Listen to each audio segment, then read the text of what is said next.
امریکی صدر کی زیر صدارت سچویشن روم اجلاس بے نتیجہ ختم، ٹرمپ ایران جنگ بندی میں توسیع کا فیصلہ نہ کر سکے۔ نیو یارک ٹائمز کا دعویٰ، لکھا ایران معاہدے سے متعلق فیصلہ مؤخر کر دیا گیا۔ میٹنگ 2 گھنٹے جاری رہی۔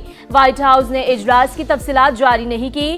امریکی صدر نے آبرائے ہرمز کی ناکہ بندی ختم کرنے کا اعلان کیا تھا۔ حتمی فیصلہ سچویشن روم میٹنگ میں ہونا تھا۔ سوشل میڈیا پیغام میں امریکی صدر نے کہا، تہران کی افزودہ یورینیم بھی اب امریکہ نکالے گا۔ پہاڑوں کے نیچے دفن نیوکلیئر ڈسٹ کو IAEA کے تعاون سے نکالا جائے گا۔ ایران کو رضامند ہونا پڑے گا کہ وہ کبھی ایٹمی ہتھیار نہیں بنائے گا۔ آبرائے ہرمز میں رکے ہوئے جہاز اب گھر واپسی کا عمل شروع کر سکتے ہیں۔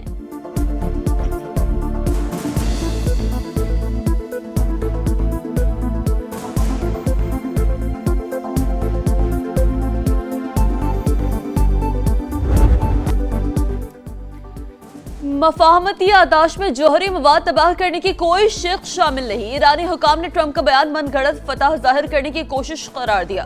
فارس نیوز کے مطابق لبنان میں حزب اللہ کے موقف کے مطابق جنگ بندی بھی ڈیل کا حصہ ہے۔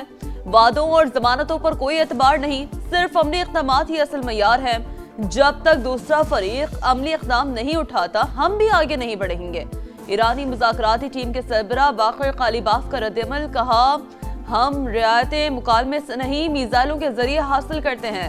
ترجمان ایرانی وزارت خارجہ اسماعیل بقائی بولے، آبنہ ہرمز کا انتظام ایران اور عمان کے درمیان طے ہونا چاہیے۔ ابھی تک امریکہ کے ساتھ معاہدہ حتمی شکل اختیار نہیں کر سکا۔ ایرانی صدر کا امن معاہدے تک پہنچنے کے لیے پاکستان کی کوششوں پر اظہار تشکر، مسعود پزشکیان کی۔ وزیراعظم شہباز شریف کو عید کی مبارکباد، ملائیشین وزیراعظم کو بھی ٹیلی فون، سفارتی حمایت اور انسانی ہمدردی پر مبنی موقف پر شکریہ ادا کیا۔ کہا، مسلمان اور ہمسایہ ممالک کے تعاون کا فروغ ایران کی پالیسی ہے۔ ایرانی صدر کی متبادل درآمدی راستوں کا انتظام بھی تیز کرنے کی ہدایت، پاکستان روس اور آذربائیجان کے ساتھ تجارتی راستوں سے فائدہ اٹھانے پر زور۔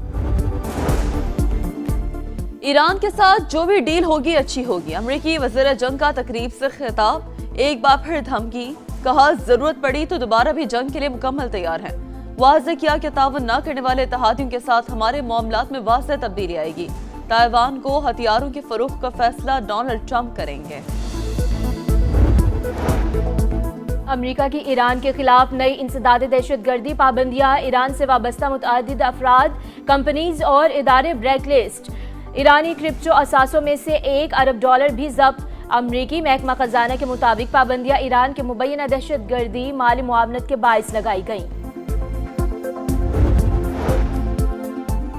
واشنگٹن میں نائب وزیر اعظم اسحاق ڈار کی امریکی وزیر خارجہ مارکو روبیو سے ملاقات، اسٹیٹ ڈپارٹمنٹ میں ہونے والی ملاقات میں باہمی دلچسپی کے امور، خطے کی صورتحال اور امریکہ ایران مذاکرات کے حوالے سے بات چیت۔ امریکی وزیر خارجہ کی جانب سے مصالحاتی کردار پر پاکستان سے اظہار تشکر، اعلامیہ جاری۔ پاکستان امن کا معمار ہے، امریکہ ایران پہلی جنگ بندی ہماری کوششوں سے ممکن ہوئی۔ نائب وزیر اعظم کی میڈیا سے گفتگو، کہا، فاحش ہے کہ پاکستان کو ابراہم معاہدے کا حصہ بننے کا کہا گیا۔ ہمارا موقف انتہائی واضح ہے، جب تک فلسطین 1967 سے پہلے والے ماڈل پر واپس نہیں جاتا، اسے تسلیم نہیں کیا جاتا اور القدس الشریف اس کا دارالحکومت نہیں بن جاتا، پاکستان کی پالیسی میں کوئی لچک نہیں آ سکتی۔ پیٹرول 22 روپے سستا، ڈیزل کے دام بھی 22 روپے کم۔ پیٹرول کے نرخ 381 روپے 78 پیسے مقرر، ہائی سپیڈ ڈیزل 380 روپے 78 پیسے لیٹر ملے گا۔ ایک ہفتے کے لیے نئی قیمتوں کا اطلاق ہو گیا۔ عوام کو ریلیف دینا اولین ترجیحات میں شامل۔ حکومت سخت ترین حالات میں بھی آسانیاں پیدا کر رہی ہے، وزیر اعظم شہباز شریف کا بیان۔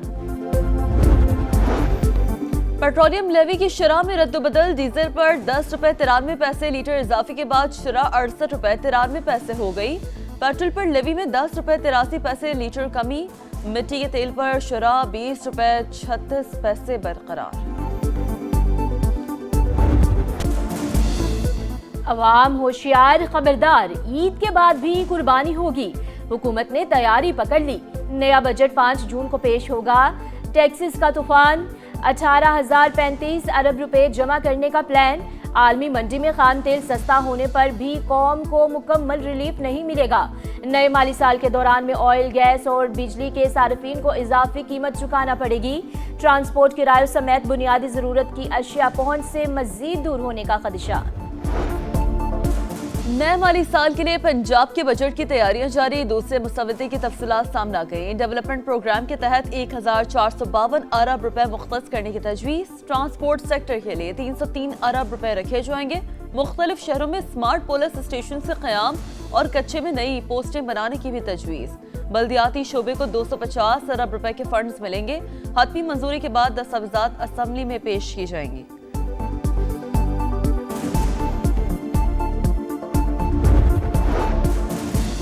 تحریک انصاف کی گلگت کے علاقے ہنزل میں ریلی، پولیس نے شہر میں داخلے سے روک دیا۔ جنید اکبر خان اور دیگر رہنماؤں کو حراست میں لینے کے بعد گلگت بدل کر دیا گیا۔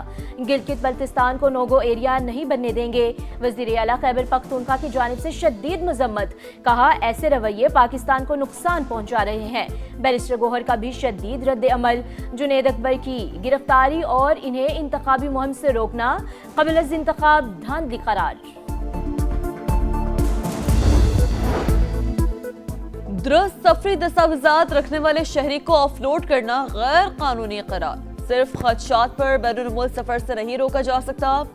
لاہور ہائی کورٹ نے مسافروں کو آف لوڈ کرنے کے حوالے سے گائیڈ لائنز جاری کر دی۔ فیصلے میں لکھا FIA کو لامحدود اختیارات حاصل نہیں، انتظامی اختیارات کا منصفانہ اور قانون کے مطابق استعمال ہونا چاہیے۔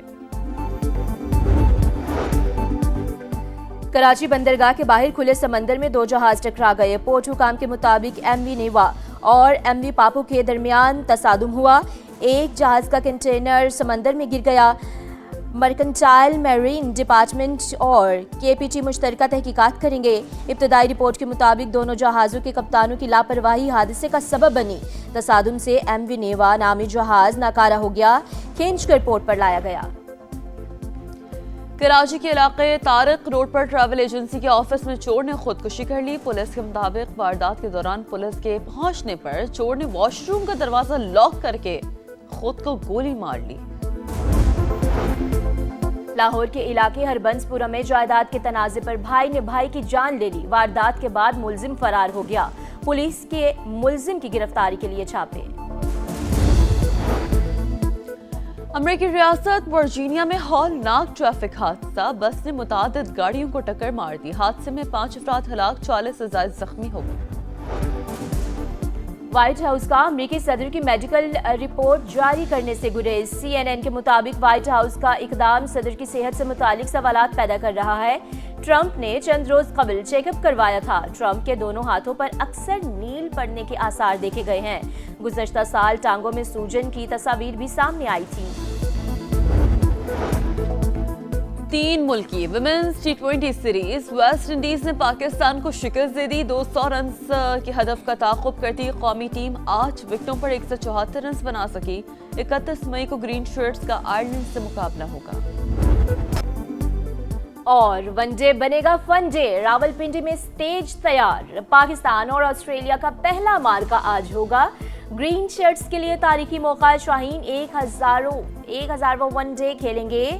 تیاری اچھی ہے، بابر اعظم بیٹنگ لائن کے لیے ریڑھ کی ہڈی رہے ہیں۔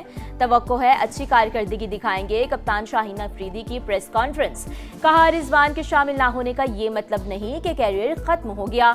ورلڈ کپ کے لیے ٹیم بنانی ہے تو نئے کھلاڑیوں کو موقع دینا ہوگا۔ آسٹریلوی کپتان بھی پلان کے ساتھ میدان میں اترنے کو تیار۔